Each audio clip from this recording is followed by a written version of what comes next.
My name is Rafael James M. Costales, and this is my diagram, the cycle of refrigeration system. Before I proceed to the discussion, I will first identify their parts. In compressor motor, we have motor, suction valve, discharge valve, and piston. In condenser, we have condenser housing or case, condenser coil, condenser fan, and we have compressor, discharge line connection, and we have liquid line outlet connection. We have filter or screen, and to expansion valve, we have external equalization connection, pocket valve, superheat adjustment spring, and also the sensing valve.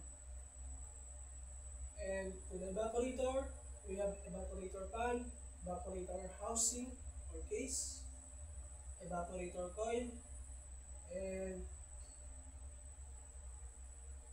we have expansion valve orifice inlet.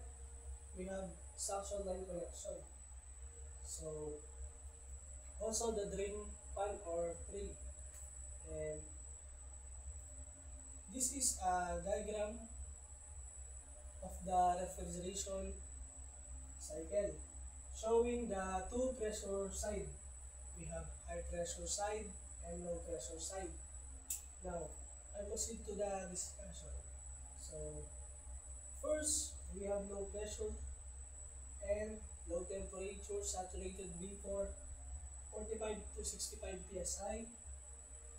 About low pressure to low temperature before at 55 to 12.2 degrees Celsius. So the low pressure and low temperature is entering to compressor. So input suction line. So the low pressure is enters to compressor. So the compressor compress the low pressure before from the evaporator and raises its pressure and temperature. So after compress the low pressure, output discharge line, also we have high pressure to high temperature superheated before 350 to 500 psi, about 54.4 to 60 degrees Celsius. So before enters to condenser, we have high pressure to high temperature superheated before 50 to 63.8 degrees Celsius, and enters to condenser. The condenser removes heat from the high pressure before turning it into a liquid. Heat is released to the surroundings, air or water, and condenses into high pressure saturated liquid at 63.8 to 57.7 degrees Celsius. So input, before the high pressure before enter to the expansion valve, we have high pressure to high temperature saturated liquid 273 to 380 psi. So the high pressure enters to expansion valve. The expansion valve reduces the pressure of the high pressure liquid to a low pressure liquid, controlling the refrigerant flow into the evaporator. So output. So before enters to evaporator, we have low pressure to the low temperature saturated liquid 69 to 75 psi, and travels to evaporator.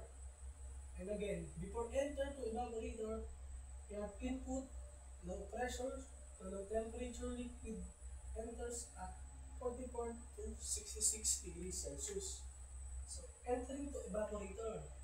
The evaporator function absorbs heat from the environment, air or fluid to be cold. The refrigerant evaporates back into vapor. So, from the liquid